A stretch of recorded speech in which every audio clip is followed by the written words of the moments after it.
예수님께서는 제자들의 예수 그리스도의 부활을 믿지 못하는 이 두 가지 이유,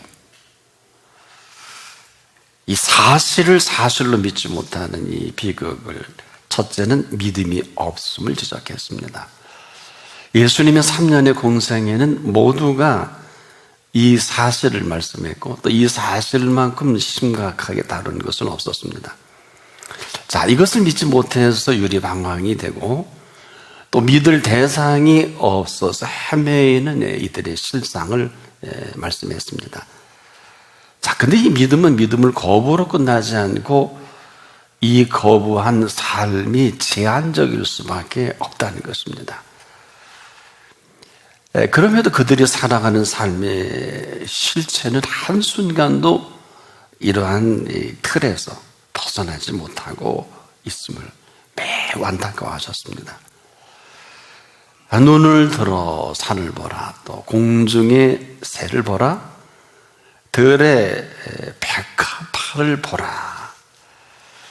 내일 아궁이에 던지는 들풀도 하나님께서 이렇게 먹이시고 입히시거든 하물며 너희 일까 보냐, 오히려 물으신 겁니다. 이것은 눈이 있어도 제대로 보지 못하고 귀가 있어도 듣지 못하는, 그리고 저나 여러분에게 생각할 수 있는 이 마음까지 선물로 주셨는데 이 모든 것을 잘못 생각하는 이 안타까움으로 생각하여 보라 하신 것입니다. 그랬던 생각, 우리가 생각지 못한 이 생각이 한계죠. 지금도 어떻게 잘하는가 생각하여 보라, 누가 물은 거예요? 우리는 그냥 잘하지 않겠는가라는 이 생각이 여기까지라면 어떻게 잘하는가 생각하여 보라. 우리는 지금도 어떻게 할 수 있는 게 아무것도 없어요. 또 어떻게 할 것조차도 잘 알지 못합니다. 우리가 어떻게 할 수 있는 사람들이 아닌데 지금도 부단히 뭔가 열심히 그 방법론을 창출합니다. 근데 안타깝게도 예수님은 어떻게 잘하는가 한번 생각해 보거라, 그런 것입니다. 어떻게 잘하는가 한 번도 우리는 그렇게 제대로 생각해 본 일이 없어요. 만약에 그렇다면 이것은 참 엄청난 내용이 있거든요. 생각해 본 일이 없는 이 후한무치는 뻔뻔하고 부끄러운 줄 모른다. 뻔뻔한 사람, 또 부끄러움이 없는 이런 사람을 후한무치라 그러죠. 언제부터인지 모르게 우리는 아주 삶의 모든 걸 당연시 여기고, 뭐 없으면 없는 대로, 있으면 있는 대로, 또 좀 나아지면 나아진 대로, 나름대로 당연시할 것을 당연시하면 문제가 없어요. 그런데 아무런 근거도 갖지 못한 이 당연함, 또 한 것도 아무것도 없는데 뭐 이게 웬 말이냐, 이런 식으로 또 묻습니다. 자, 생각하여 보라 하신 이 물음은 생각이 잘못됐다는 것입니다. 잘못되어진 생각으로 생각이 고착화된 이 생각, 어떻게 표현하면 아무런 생각 없이 산다고 할까요? 그런데 이 표현 속에는 생각해서 살게 하셨고 생각해서 만들어 놓으신 수고와 배려입니다. 다른 얘기예요. 근데 이런 것이 온데간데 없이 그냥 아무것도 아닌 무시가 되고 또 무시해버리는, 이건 어처구니 없는 일이죠. 자, 어떻게 잘하는가 생각하여 보라. 이거는 잘하게 하셔서 또 잘할 수 있게 하신 이분만이 할 수 있는 표현입니다. 이렇게 모든 것들을 키우시고 잘하게 하셨기 때문에 아주 당당하고 아주 분명한 이 배려로 이 표현을 하신 거예요. 공중의 새를 보라. 우린 그냥 새를 보고 공중에 새가 날아가는가 보다 한다면 이 공중의 새를 날아가게 하셨고 공중의 새를 먹이시고 공중의 새를 저만큼 날도록 먹이시고 키우심으로 날개한 그 새가 그냥 하루아침에 날아갈까요? 그냥 하루아침에 나는 새는 없습니다. 하다못해 둥지에서 날아가는 새도 그 어미새가 얼마나 열심히 훈련을 시킵니까? 모이 하나 줘놓고 또 쫓아내고. 생각하여 보라. 이 얘기는 우리는 지금도 자꾸 믿어서 뭘 하라고 그렇게 하지 않습니까? 근데요, 믿는 사실만큼 사실적인 것이 어디 있습니까? 믿는 그 사실만큼 그 믿음은 실체가 돼서 그 실체께서 움직이시는 그 움직이심으로 살아가게 하는 그 실체가 있거든요. 그래서 생각하여 보라는 거는 생각이 빠지라는 이 말씀이 아니라 생각하여 보라는 그 생각을 생각해 보라는 것입니다. 이 얘기는 그 생각으로 생각하게 하셨고 또 생각하고 계신 그분께서 오늘 우리에게 한번 생각해 보라. 너 어떻게 잘하는가 생각하여 보라. 방법론이 아니죠. 바로 그 일을 행하신 그 일을 말하고 계십니다. 이 얘기는 지금 하실 만한 일들은 다 이루어 놓으셨어요. 그리고 그 결과에 대해서 우리에게 지금 묻고 계신 거거든요. 이루실 만한 것들을 다 이루신 그 이후에 오늘 이 말씀에 서 계신 시간이에요. 때문에 우리에게 무엇을 하라는 게 아닙니다. 이뤄놓으신 그 사실을 너 한번 생각해 보겠니? 하도 우리가 엉뚱한 생각하니까 너 궁중의 새를 보고 별의 백합화를 보고 너 어떻게 잘하는가 한번 생각해 본다면 내가 지금 어떤 모습으로 너희 앞에 서 있는지 어렵지 않지 않겠느냐. 어떤 그 점진적인 의미로서의 말씀을 하신 거거든요. 하도 우리가 못 알아듣고 너무 어렵게만 생각하니까 쓸데없는 생각으로 가득 차 있고. 자, 이렇게 묻는 물음에 오늘 너가 한번 답을 해야 되지 않겠냐?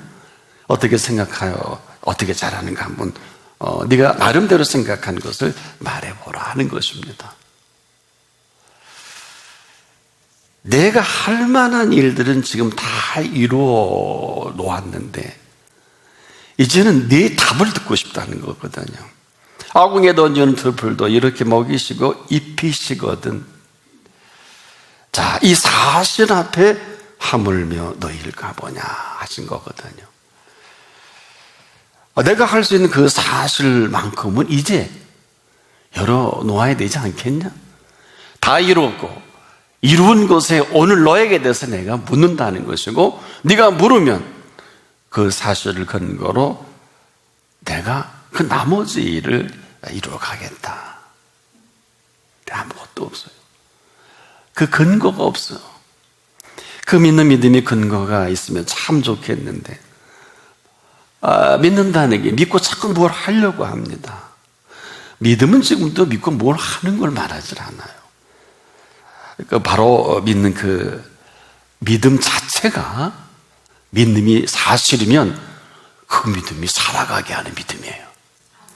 이건 굉장히 민감한 사안입니다. 우린 자꾸 믿고 일을 하려고 일만 어렵게 만들어요. 일만 사업도 내 인생에 가는 길도 너와 나의 모든 살아가는 모든 것을 자꾸 믿고 뭘 하려고 그래요. 이것을 삶의 재해석이다. 전혀 필요 없어요. 우리가 그 믿는 믿음은 그 사실에 근거해서 우리가 믿는 믿음은 죽어있는 믿음도 아니고 아닌 것도 아니고 우리가 믿는 믿음은 살아있는 믿음이에요. 아니, 살아계신 믿음이에요. 오늘 이것을 네가 믿느냐 믿지 않느냐 좀 생각해 보라는 것이고 다시 이 말씀을 하신 시간은 그들 앞에서 죽은 자 가운데 부활하신 예수 그리스도이십니다. 그래서 뭘 자꾸 하라는 게 아니라 어마어마한 이 사실을 너 나 믿냐? 그래서 의인은 믿음으로 말미암아 사는 거야. 모르는 사람은 없어요. 믿는 사람이 없어요. 이것은 그 믿는 믿음으로 말미암아라는 것은 그 믿음이 살아있는 믿음이요, 살아계신 그 실체께서 오늘 움직이게 하시는 그 실체라는 거예요. 자, 이쯤 되면 심각해지죠. 이런 거예요. 여러분, 불의가 뭡니까? 불의는 의의를 모르는 사람을 불의라고 하면서, 이 불의는, 이 불의한 사람들은 지금도 거대한 세력을 만들고 그 세력으로 의의를 삼킬 수 있어요. 그런데 의인을 없이 할 수는 없습니다. 이게 무슨 얘기냐? 의인을 그 불의한 불의로 없앨 수 있도록 허락하신 일이 없어요. 이 사실이 십자가 위에서 우리 극명하게 드러난 불의이기도 합니다. 이들은 그렇게 없애면 어마어마한 세력을 배경으로 없애질 줄 알았던 불의예요. 한마디로 이 불의란 의의를 알지 못하니까 이 사람들이 의인 줄 알아요. 그래서 지금도 우리가 의의를 모르면 그냥 불의하는 거예요. 그런데 정의인 줄 압니다. 자, 이러한 불의한 불의함으로 이들의 특징은 마음대로 하고 싶어요. 그렇지 않아요? 이 불의한 세력은 어마어마한 세력을 오늘도 만들어서 자기 마음대로 하고 싶어하는 불의다. 그래서 이 문제를 가장 심각하게 여기신 분이 예수님이에요. 이 불의한 사람 아무리 선한 일을 해도 불의합니다. 아무리 의롭게 살아도 불의한 사람이 의롭지 않아요. 세력을 만들어서 가장 불의한 것을 의로 포장을 해도 이것은 불의한 일이에요. 그리고 의인을 삼키고 마음대로 할 수 있는 줄 알지만 이 불의는 의의를 절대로 이기지 못합니다. 아니, 이길 수가 없어요. 그리고 의의는 뭐냐? 바로 이긴 싸움으로 이기신 이기심을 말합니다. 의의는 그런 거예요. 그냥 얻어지는 이게 아니라 이긴 싸움으로 이기신 그 이기심, 예수 그리스도의 부활이십니다. 이것은 이기신 의의뿐만 아니라 이기신 이기심으로 죽인 자 가운데 다시 살아난 이기심이에요. 이긴 거예요.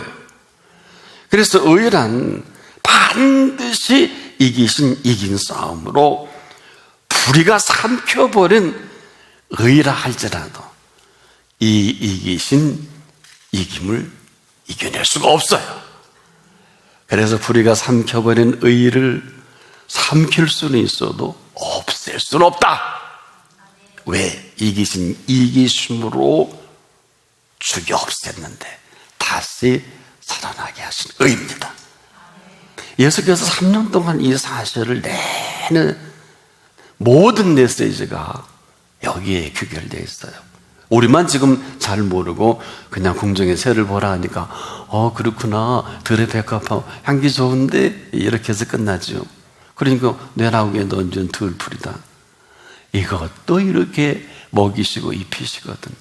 하물며 너일까 보냐라도 깨닫지 못하고, 지금도 여러분 죄송하지만 지금 먹고 사는 사람 이것 때문에 부부싸움 하는 거 아니에요? 먹고 사는 것 때문에 지금도 뭐 직장이 어둡고 좋은 여름, 여러분의 현주소는 어디입니까?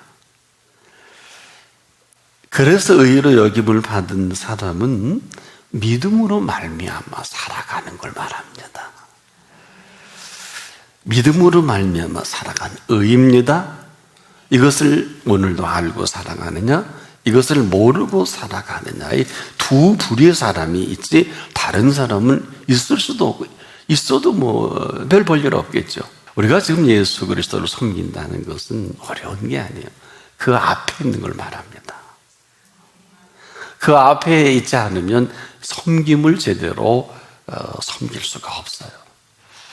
자, 오늘 이 말씀을 하시기 전에 가장 탁월하게 섬긴 사람들이 동선이렇게 보이지 않아요. 어떤 사람들일까요? 3년 동안 어마어마한 사람하고 벳사다 광야에서 수만 명이 예수님 앞에 있었어요. 근데 예수님이 십자가에 다 떠나고 12 제자와 여인들만 남습니다. 마지막 만찬의 12제자에게 떡을 찍어서 발자가 넣어라 이렇게 얘기도 못 알아들어요. 그리고 발까지 씻겨주시는 대로 그 감동이 없어요. 슬픈 일이죠. 그리고 이제 그 밤에 잡히셔서 그리고 아침 9시까지 고통과 조롱과 그 침뱉음을 받고 오진 정말 멸시를 당하는 현장에 누가 있었어요? 십자가 지실 때 오전 9시에 지셔서 오후 3시까지 고통당할 때 누가 있었어요? 막달라 마리아와 몇몇 마리아와 제자들은 보이질 않아요. 숨어서 봤겠죠. 그러면 죽은 자 가운데 3일 만에 공교롭게 안식일이 껴있죠. 정확히 그 다음 날이라 그러셨죠. 안식일은 움직일 수 없으니까 안식 후 첫날 가장 먼저 움직일 수 있도록 열어놓은 그 시간, 막달라 마리아가 제일 먼저 어리석게도 시신의 향품을 받으려고 그 앞에 있었던 그녀는 실수가 될런지 몰라도 아무도 찾아가지 않는 무덤을 향해 달려가잖아요. 근데 놀라운 일이 벌어집니다. 어마어마한 돌이 굴려져 있고 빈 무덤에 놀라서 보니까 그 천사가 어찌하여 산 자를 죽은 자 가운데 찾느냐 이런 음성을 들어요. 그는 너무 기뻐서 어쩔 줄을 몰라 그 제자들에게 그 들은 사실을 그대로 제자들에게 문 걸고 덜덜 떨고 있는 사람에게 전합니다. 베드로가 달려갑니다. 그리고 와서 얘기하는데 여전히 못 믿어요. 그런데 거기에 누가 오셨어요? 예수님이 문 걸어 있는데 친히 오셔서 그 괘씸한 걸 다 뒤로 하고 얘들아 만져봐라. 손에 못자국이다. 허리에다 창자국이다. 너무 기쁘셔서 그리고 먼저 잡숴주시고 먹어 보이시고 당신이 기쁜 거예요. 제자들은 하나도 안 기뻐요. 도마가 없었잖아요. 나중에 도마가 이 소식을 듣고 나는 그 손에 못자국을 만져보기 전에 그 허리에 창자국을 만져보기 나는 도무지 믿지 않겠다 이 소리를 들으셨는지 여드레 후에 8일이 지나서 고민하시고 기도하셨겠지요. 다시 도마에게 나타납니다. 그리고서 이때는 그 좋은 분위기 다 깨트려버린 도마. 그래서 인생의 분위기가 전부인 거 아세요? 이 분위기 다 깨트린 실체가 뭘까? 도마에게 심각했습니다. 너는 보지 않고 보지 않으면 믿지 않겠다고 하니까 만져봐라. 만져봐. 심각합니다. 만져봤어요. 그러고 믿는다고 하니까 잘 들어라. 너는 나를 본 거로 믿느냐? 보지 않고 믿는 자는 복되도다. 이 얘기가 뭐예요? 주님의 이 부활의 3년의 모든 그 배려와 기다려주심과 은총이 아무것도 아닌 도마가 된 이 사실을 우리는 그냥 보게 됩니다. 이 안타까움을 이제 예수님이 전체로 하나로 묶어서 이들에게 다시 11제자에게 나타나면서 이제 이들이 부활의 생명의 예수를 만났다면 부활의 생명으로 만난 것으로 살아가는 게 맞잖아요. 그런데 역시 이들을 보면서 믿음이 없는 것과 마음이 완악한 것을 꾸짖은 것은 지금 이 마음이 완악하다는 게 뭘까요? 믿음도 선물입니다. 마음도 선물입니다. 그래서 우리가 마음대로 하는 거예요. 근데 이 위대한 선물이 선물답지 못한 완악하다는 것은 한마디로 이 마음이 굳어진 것을 말하고 이 마음이 아무 쓸모없는 것을 말합니다. 마음이 쓸모없게 됐으니까 이 마음에 그 큰 집을 져야 될 믿음이 지울 수가 없는 거죠. 그 마음이 완악한 사람은 믿음이 없을 수밖에 없어요. 그래서 누구보다도 부활의 현장에 그 모든 사실을 너무도 잘 아는 이 제자들이 그렇게 안타까우셨던 겁니다. 지금도 우리가 서 있는 자리가 어디입니까? 마음대로 살 수 있어요. 마음대로 하셨고요. 또 앞으로도 마음대로 하실 수 있어요. 그러나 마음을 지으신 분 앞에 마음을 선물로 받은 여러분에게 묻습니다. 어떻게 잘하는가 생각하여 보라 하신 그분 앞에서 여러분을 오늘 이만큼 살게 하신 생명의 주인이시고 왕이신 이 생명의 왕 앞에 다시 묻습니다. 여러분의 마음에 가장 크게 자리 잡고 있는 것은 어떤 것입니까? 여러분, 우리가 이 마음의 사실 아니라고 하면서 이 마음을 가장 회파하게 만든 것은 각자입니다.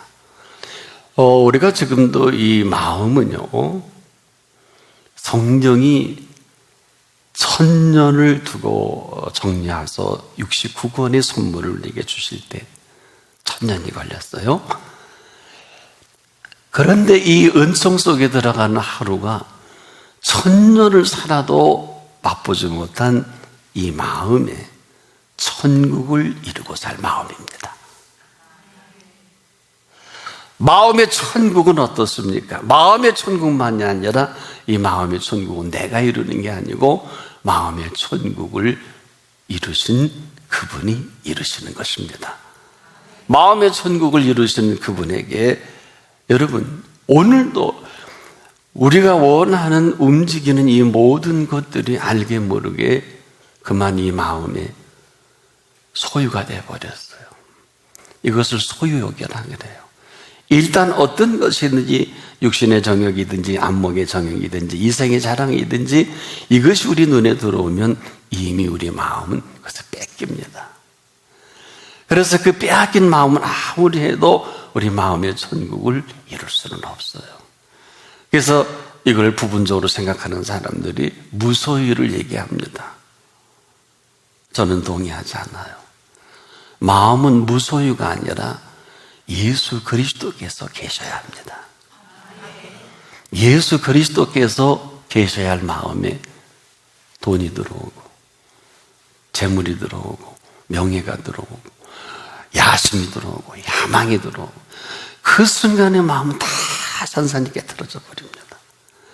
바로 그래서 이 부분을 그렇게 안타까워 하시는 거예요. 그런데 지금도 우리를 부르신 부활하신 예수 그리스도께서는 저나 여러분에게 이 어마어마한 생명을 선물로 주셔서 우리 마음 가운데 부활하신 생명으로 가득 채워지기를 소망하십니다. 이 사실을 믿는다는 것은 믿고 뭘 하는 게 아니라 그 믿음이 실체해서 하루를 살더라도 이제까지 들어보지 못하고 이제까지 보지 못하고 생각하지 못한 그 천국의 유리를 보여주시고 들려주시고 생각하게 하십니다. 딱 한 가지 조건이 있어요. 그 앞에 있어야 합니다. 여러분에게 묻습니다. 여러분에게 있어서 부활하신 예수 그리스도는 누구십니까?